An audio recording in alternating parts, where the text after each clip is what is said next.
bonjour à vous. Donc, je vais vous parler de la voie des rêves et de vous montrer comment les rêves pourraient nous aider à accélérer la transition écologique et la transition sociale. Aujourd'hui, la transition, en bon cartésien, on l'a décomposée en différentes sous-transitions dans l'économie, l'agriculture, l'énergie, la santé, les infrastructures, la politique, l'éducation, les droits humains.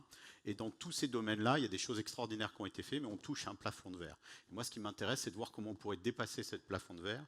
Et j'ai trouvé l'inspiration, je suis écrivain et mathématicien aussi, dans une phrase d'Antoine de Saint-Exupéry, dans Vol de nuit, où il dit « Dans la vie, il n'y a pas de solution, il y a des forces en marche, il faut les créer et les solutions suivent. » Et aujourd'hui, on est beaucoup dans la transition de solutions, ce qui est mieux que la transition de problèmes, mais on n'a pas ces forces en marche qui nous aident à auto-déployer de manière facile nos idées et nos solutions. Donc c'est ces forces en marche que je recherche, et aujourd'hui, je vais vous parler d'une force en marche auquel on ne pense pas souvent, qui est celle des rêves. Ce mot rêve est aujourd'hui un peu galvaudé, c'est-à-dire qu'un rêveur, c'est l'inverse d'un pragmatique. Donc aujourd'hui, on n'a pas besoin de rêveur, on a besoin de pragmatique. Alors qu'en réalité, tout le réel, cette télécommande, cette télévision, ces lampes, ont été créés par des gens qui ont réalisé leurs rêves. Et on a besoin aujourd'hui de gens qui inventent ce qui n'existe pas. Et plus que jamais, on a besoin de rêveurs. Et les rêveurs, il peut y en avoir aussi dans les mouvements de transition. Et il y a un très grand rêveur qui nous a montré la voie, c'est Martin Luther King, avec son fameux discours « I have a dream », le 28 août 1963. Et ce qui est intéressant dans ce discours, c'est non seulement la portée de ces mots, mais c'est surtout que ces mots ont été traduits en action, en impact. Il l'a prononcé le 28 août. Un an après, le Civil Rights Act donnait les mêmes droits à toutes les populations américaines. Un an après, il gagnait le prix Nobel de la paix. Et puis, le Voting Rights Act a été aussi adopté dans la foulée. Alors, qu'est-ce qui fait que le rêve de Martin Luther King s'est réalisé, puisque c'est ça qui nous intéresse, pas juste les rêves, mais réaliser nos rêves. La première chose, c'est qu'il faut comprendre que les rêves et le rêveur, ça va ensemble. Moi, je n'aurais pas pu réaliser le rêve de Martin Luther King parce que sa vie l'a préparé à réaliser ce rêve. Chacun de nous est porteur d'une vibration et lui, c'est son enfance, le fait qu'il était dans une famille de prêcheurs, tournés vers la religion, tournés vers les autres, avec des grandes capacités d'éloquence. Très vite, il a croisé le chemin de la pensée de Gandhi, de la non-violence et tout ça, ça a fait de lui celui qu'il était et c'était la bonne personne pour réaliser ce rêve. Et dans cette salle, vous avez tous des rêves qui correspondent à votre vibration et c'est ce rêve-là qu'il faut aller chercher pour le mettre au service de la transition. Et puis Martin Luther King, il avait aussi un sens stratégique. Il avait cette fameuse phrase « Ceux qui aiment la paix doivent apprendre à s'organiser aussi efficacement que ceux qui veulent la guerre ». Et effectivement, si vous avez un rêve qui ne se traduit pas en un plan, bah, ça reste un rêve. Et si ce plan ne se traduit pas en objectif, bah, en fait, vous n'arrivez pas à avancer. Donc c'est très important d'avoir cette structure. Rêver d'abord, faire un plan, avoir des objectifs, rester flexible sur le plan et avoir des objectifs atteignables que vous pouvez mettre pour jalonner votre parcours. Dans mon chemin sur les rêves, moi, il y a une parole qui m'a toujours marqué aussi. C'est un de mes mentors qui s'appelle John Allen, qui était le fondateur du projet Biosphère 2 en Arizona, qui est le plus grand laboratoire d'écologie pour analyser les rapports entre l'humanité et la biosphère.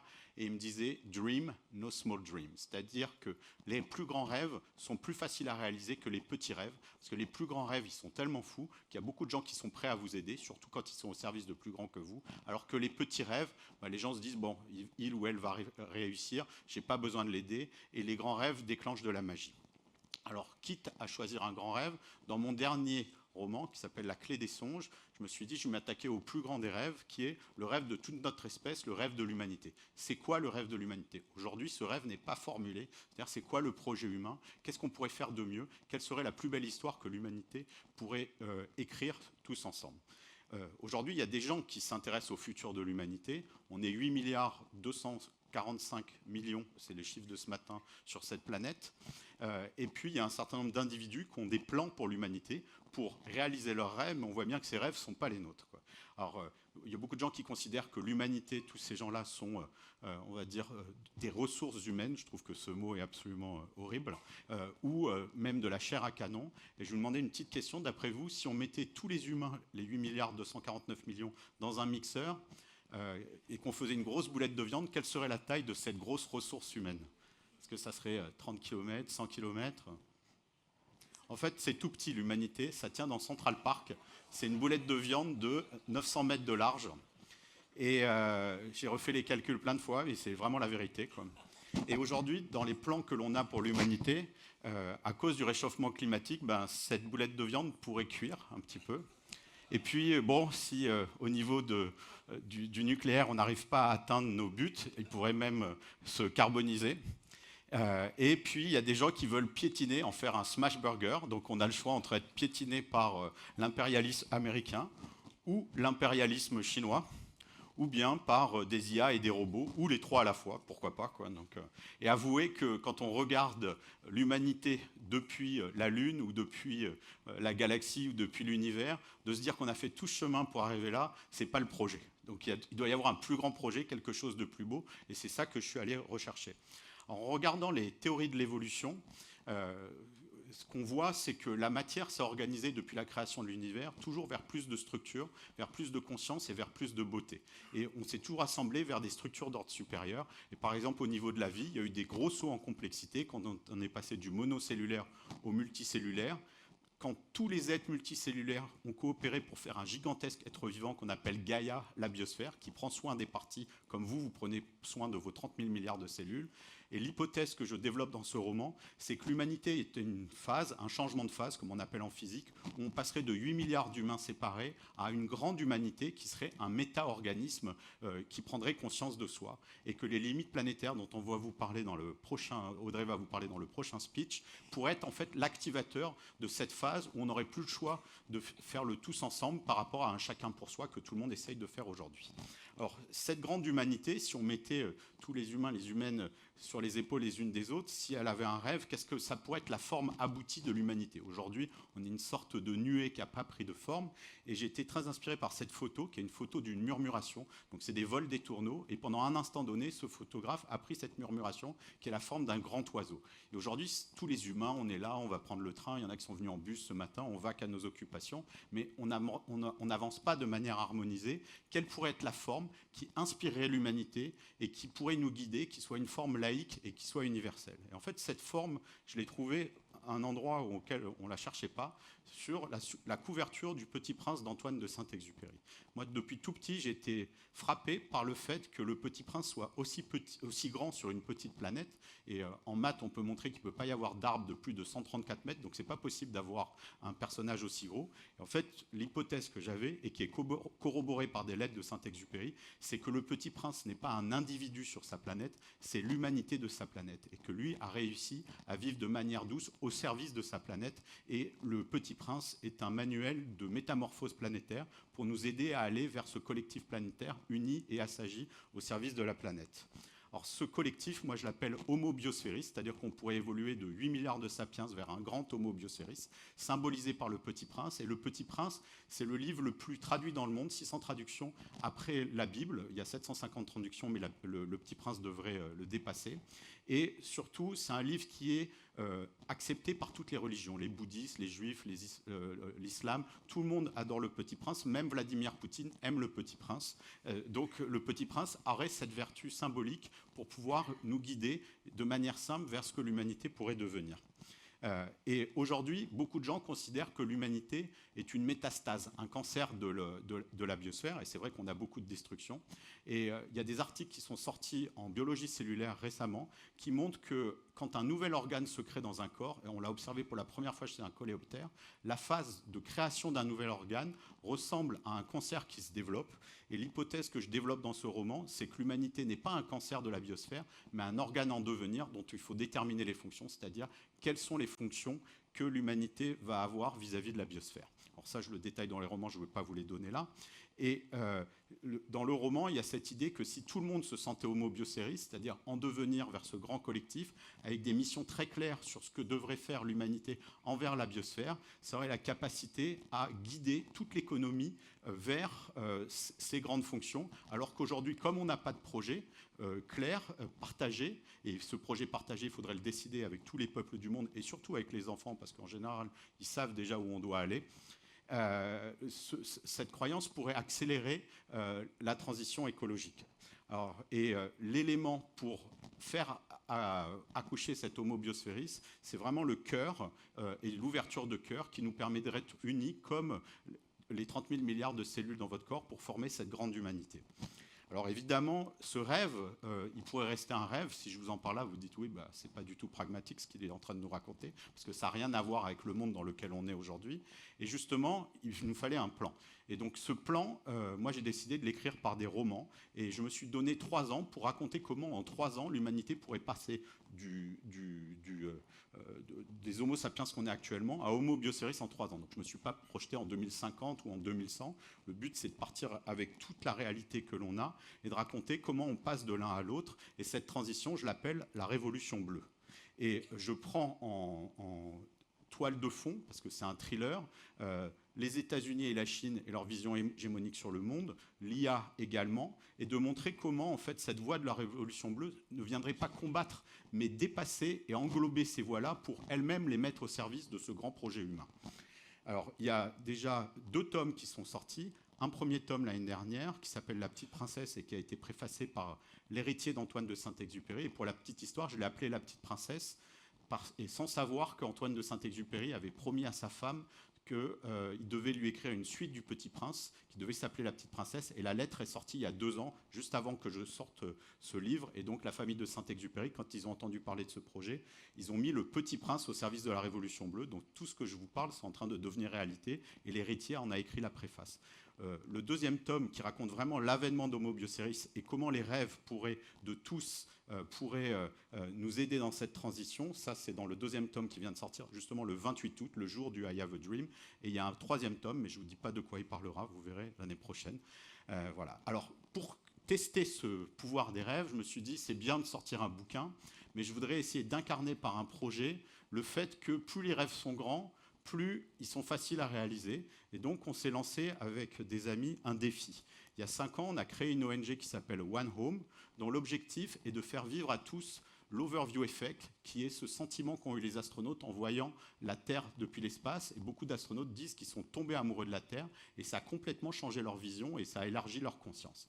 Et donc, on utilise, nous, un satellite de la NASA qui est à 1 500 000 km de la Terre, qui a un point très particulier qui s'appelle le point de Lagrange L1, qui est sur l'axe Terre-Soleil, à l'endroit où les forces de gravitation du Soleil et de la Terre s'annulent.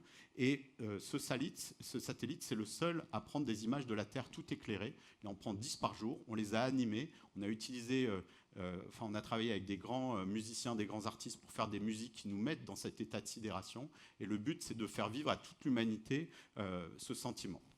Donc aujourd'hui, il y a beaucoup de gens qui ont regardé en fait ces images, et on a décidé de passer avec la sortie de ce livre à la voie supérieure et de s'inspirer d'un passage de La Petite Princesse qui a fait pleurer tous les lecteurs. Et ce n'est pas des pleurs de tristesse, c'est des pleurs de grâce, des larmes de grâce. Et c'est un moment où un des personnages principaux, qui est un astronaute, il est sur la Lune, il sait qu'il va peut-être mourir. Il s'exprime vers la Terre, mais il ne sait pas si les humains l'éclairent. Et il leur dit, je ne sais pas si vous arrivez à m'écouter. Et il voit apparaître sur la Terre des petites lumières, et il voit un grand sourire se dessiner sur la Terre. Et il a cette phrase qui dit, qu'est-ce que l'humanité est belle quand elle est unie par le cœur. Et en fait, c'est cette expérience qu'on va essayer de faire. Notre rêve, c'est d'illuminer la Terre avec l'amour de l'humanité. Et comme je vous ai dit, il faut un rêve, il faut un objectif. Et notre objectif, c'est de faire projeter One Home dans 100 pays avant fin 2025.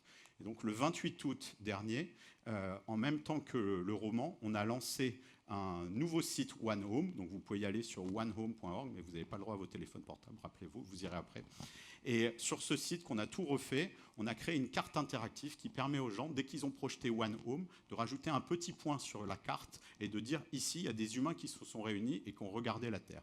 Pour l'instant, on a 20 pays qui ont projeté la Terre. On doit aller jusqu'à 100 et on compte sur tous votre aide pour arriver à ça. On mettra un petit point sur Oulgat aujourd'hui parce que vous allez faire l'expérience de la Terre et je vous dirai un tout petit mot après la projection. Donc pendant 2 minutes, on va éteindre les lumières et vous allez regarder la Terre comme on ne l'a jamais vue, parce qu'1 500 000 km, c'est 4 fois plus loin que la Lune, et le plus loin que les humains soient allés, c'est là-bas.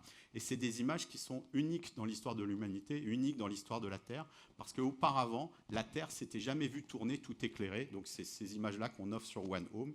Et là, vous avez une musique de Agoria qui accompagne ces images. Et Agoria, c'est un des compositeurs qui avait participé à la cérémonie de clôture des JO paralympiques. Donc on regarde ça, et puis j'aurai un petit mot de clôture à vous dire juste après.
qu'on a besoin de votre aide parce qu'on ne sait absolument pas du tout comment on va faire sans pays. Donc si vous avez des réseaux internationaux à partager, des bureaux, des filiales ou des amis à l'autre bout du monde, écrivez-nous. Il y a un formulaire de contact sur le site onehome.org où vous pouvez me contacter sur LinkedIn. On a besoin de votre aide. Voilà. Alors, quand vous avez des rêves, et c'est valable dans les romans, mais dans la vie aussi, il y a toujours des briseurs de rêves. Et quand on a pensé à ce projet, on ne pensait pas qu'il y aurait des briseurs de rêves. Et pourtant, il y en a un, puisque Donald Trump vient d'annoncer qu'il va arrêter le satellite qu'on utilise le 1er octobre de cette année. Et comme souvent, moi je considère que les gens qui essayent de vous briser vos rêves, ils ne sont pas là pour détruire vos rêves, ils sont là pour tester vos rêves et vous aider à rehausser nos rêves. Donc nous, on ne va pas faire un projet contre Donald Trump, on va utiliser cette énergie pour peut-être atteindre encore plus facilement, faire de ce projet un projet de résistance et atteindre notre rêve. Donc c'est ça que je voulais vous partager et The Earth Needs You. Merci.